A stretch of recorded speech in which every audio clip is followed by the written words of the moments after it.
Hey guys, my name is Sivagamy, Siv for short, and welcome to my YouTube channel. So in today's video, I'll be explaining Lord of the Flies. I've really enjoyed it. I thought it was a really good read, and I think there's a lot of hidden meaning behind the concept of the book and also the words that he uses. So Lord of the Flies was written in 1954 by William Golding, and it was inspired by World War II. So the author himself, he participated in the war, and having seen humans in their darkest hour and seeing a different face to humanity, he wrote this book with the intention of making a statement. He wanted to show people what us humans are truly capable of, what we could really do in our darkest time. Also, he explores different factors, how those factors can influence human behavior, such as the police, the law, civilization. So Lord of the Flies tells you the story of a young bunch of boys who get on a plane, and this plane unfortunately crashes onto this uncharted island, and is set in World War II time. And once on this island, it starts off with like Ralph and Piggy, who are on the island, and Ralph finds a Konk, which he blows really hard to see if there are other people who are also lost on the island. And by the end, there are a bunch of young boys who gather around them, and the boys are, they age from like 4 years old to around 12 years old maximum, so they're really young. And they establish that, in order to get out of this island, they need to have some set of rules. So Ralph gets elected the chief of the island, and they establish that they have to build shelters, they have to go hunting, and also Ralph comes up with the idea of setting a fire so that this fire is lit at all times and it can be used as a rescue signal.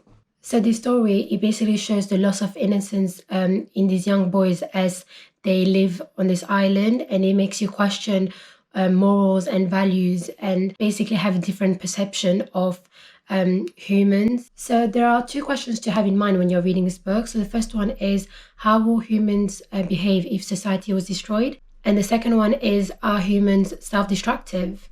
So with those two questions in mind, let's explore the book. So the author uses different boys to explore key themes. So each boy represents something. So let's start off with Ralph. So initially he's described as the fair boy. So perhaps, when someone's described as fair, you would think, they've got blonde hair and blue eyes, which is probably the case. But he's actually used that word to also describe his personality. So Ralph is very fair. He's very just. He's been elected chief. So he always listens to everyone, and he tries to gather everyone's points before making a decision.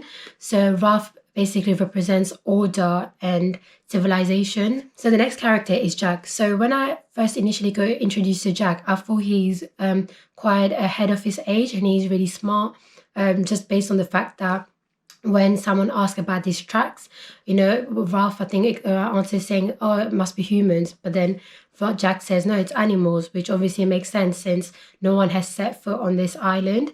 And also, Jack, one of the statements that he makes in the beginning of the book is that, I agree with Ralph, we've got to have rules and obey them. After all, we're not savages, we are English, and the English are best at everything. So we've got to do the right things.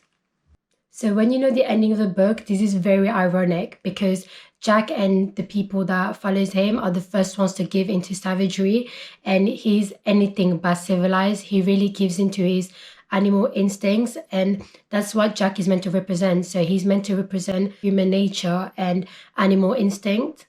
So his logic is quite surprising. The fact that they should be acting civilized is down to the fact that they are British and not humans, sort of foreshadows the tribalism that later develops in the book. Then there is Simon. So I feel like Simon's probably my favorite character because he's such a sweet boy. He's meant to basically represent like good nature and just a nice person, really. Despite his young age, he can make decisions without the impact of others. He is quite independent, and sometimes he goes off on his own to wander in the forest. So it shows that he doesn't get influenced by other people. So to show how good-natured he is, in chapter 3, the little ones, they can't reach some of the fruits. So then he actually helps them pick out all the fruits until he's satisfied and he's happy. And then he leaves to go explore by himself. So this shows that he cares about other people other than himself. And also quite early on, unlike, all the other boys on the island, so they all think that there is a beast on this island, that there's something evil residing with them, when in fact he quite early on picks up the fact that it's maybe themselves that they should be fearing of. Maybe there is no beast, but they should be scared of each other. So by saying so, he refers to the evil existing in each one of them, and it shows that he's picked up on that quite early on. So it's his goodness that dooms him from the start and makes his death that much more tragic. And the fact that he dies at the end sort of shows that evil always prevails. Then the next character is Piggy. So Piggy, I think we never find out what his name is. He basically tells Ralph that back home everyone called him Piggy, and unfortunately Ralph reveals that to all the other boys, so that's what gets stuck to him. His name, everyone calls him Piggy. And he's actually very mature for his age. So he's sort of the voice of reason and he's full of knowledge. So when they're on top of this mountain, the boys have decided to build a fire. However, they're all running around and they are running around but not getting anything done. So he gets really frustrated, Piggy, and he even says that they're acting like a crowd of young kids. He asks them to think rationally, and Piggy is someone that uses adult intellect to solve problems. So he's very smart for his age, but no one really sees that. Everyone sort of, makes fun of him and like pushes him to the back, when in fact they should all be listening to him and going to him for advice, which in the end Ralph realizes that and goes to him for help. Also, the name Piggy is very interesting because it foreshadows his death at the end. So the way he dies is exactly like one of the pigs. His head gets open and like things come out of his stomach, I think. So it basically it foreshadows his death. So initially the boys realize that there are no adults in this island and they are by themselves. So they are quick to realize that they have to sort of form their own society, and they do this based on little of what they've seen in the actual world. And it's very interesting because the rules they come up with is sort of based on a child's ideology, and you can tell that they are acting like grown-ups, that they are trying to make sense and they're trying to figure out what's correct and what's not correct. So what's interesting is that they're at an age where they start to make their own morals, and they start to question things that are going on around them, and question what's right, what's wrong. And what's really interesting is that normally in the real world we sort of learn these morals through our parents, teaching at school, and those morals essentially they're kind of pushed onto us, so we are made to believe them. Whereas here they are left to their own devices, so they can make their own opinion on what's correct and what's wrong. And I think it's interesting to see whether they distinguish stuff the same way that as we do, whether they realize that hitting someone is wrong, killing someone is it bad, is it a sin. So I think that's an interesting way of exploring these different topics. So to reiterate what I mentioned, in one of the chapters, Roger, he picks up these stones and he throws it, and he could have thrown it at Henry. However, he throws it with the intention of missing. And the reason he does so is because of what he was taught at school, that if he was to hurt somebody, he would get punished for it. However, maybe if he wasn't taught at school that this is a bad thing, maybe he would have thrown this with the intention of hurting Henry. So who knows? So in order to set the fire, the boys, I think it was Jack, who comes up with the idea of using Piggy's glasses to set the fire. So this symbolizes scientific reasoning. It shows that earlier in the book, they use their intellect in order to, try to set this fire in order to rescue them. However, later on, these glasses, unfortunately, they get broken, and the broken lens sort of represents the diminishment of intellect, which is further shown by Ralph. So he was so set on, maintaining the fire, and he knew exactly the reason for it. But then later on, he can't remember why they have to maintain this fire. He just knows that they have to maintain a fire, but he doesn't remember why. So it shows that the rescue is becoming a fading idea. So in the book, there is mention of science. However, what I thought was really interesting is that there are no mentions of God directly. So the boys, they don't, refer to God at any point. They don't make any prayers, which I thought was really surprising considering this is based back in the 1950s. So religion would have been implemented as core, whereas even though there are a few allusions to the Bible, there is no direct talks of God among the boys. And I think that the author himself, he's actually trying to give us a message. Is he trying to say that, when we are very desperate, in our darkest time, we don't turn to God because we feel very helpless, or, being away from society, do we not think of religion? I'm not too sure. I mean, if you have an idea, please leave a comment so we can discuss it. I think it's quite surprising that he didn't mention religion. However, the few references that are made to the Bible are the island itself. So the island is a parallel for the Garden of Eden. Also, initially in the book, Ralph, when he gets, when he wakes up, he takes off all his clothes and to get into the water, and that sort of represents the nakedness of Adam and Eve.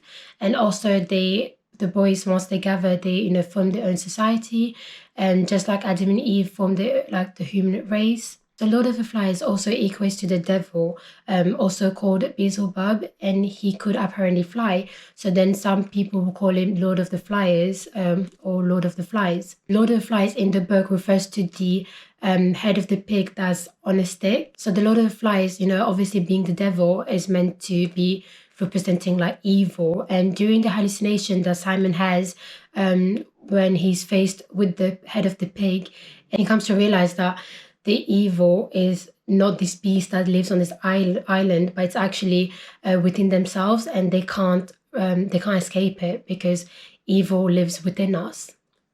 So now we're back to Piggy's broken glasses. So at one point, when Jack and Ralph, so basically between Jack and Ralph, you can see that there is a struggle for power and that they both want to be chief. However, they are very different. So, Ralph is this civilized and he wants to do things in the manner that it's institutionalized now, the way that we do things now in the real world. Whereas Jack, he gives into his animal instinct and he wants to rule things differently. So then Jack, what he does is that he steals the glasses from Piggy, because without it they can't roast the pigs. Whereas the glasses represented something else for Ralph. It represented rescue, whereas for Jack it just represents food. So by stealing the glasses, it shows the loss of power. So it shows that whilst Jack is gaining power, Ralph has lost his power. So it shows that savagery has actually won over civilization. So on the island, eventually Jack and his followers, they actually put on this mask of paint. So, and through this, they can actually hide behind it. They can act like animals and not feel guilty or ashamed about it. And what's interesting is that everyone on the island, except for Ralph, Sam and Eric, and Piggy, and just a few others, they don't wear this mask. Those who are acting civilized are the abnormal one, and they're the ones who are not following the rules. So it's as though rules have reversed, and the new normal on this island is being violent. So the fire indicates the ability to save lives, but also to end lives. So the first fire they made on the island, it goes out of control, and Piggy realizes that the little one with the mulberry mark on his face has gone missing.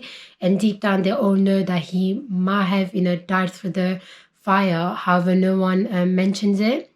And at the end, the only reason why the boys got rescued is because the whole island is set on fire, and this faraway ship realizes that there's this place that's on fire. So then they approach the island. So it goes to show that this fire can have a good impact, but just as well a bad impact. So at the end of the book, this naval officer comes to rescue the boys, and he's meant to represent civilization, righteousness, order, and it's all very ironic because these same people are also waging war in real life. He's participating in World War II, and I think it's very funny that he stood there judging all these boys when in fact they are doing the same thing. this water on this island may seem silly when in fact in the real world the same thing is happening. So the ending goes to show that despite the well-established order, humans are prone to self-destruction. So maybe we won't be hit by a comet, or we won't be swallowed up by a black hole, but instead we will be each other's destruction. So that brings us to the end. I hope you've enjoyed this book as much as I have. Please give it a like, and also leave any comments if you've interpreted things differently to how I have. I'll be very interested to see other people's opinion of the book. And also be sure to subscribe to my YouTube channel and click on the notification bell. If you'd like to become a patron, I'll also leave a link down below, and I hope to see you guys soon. Bye!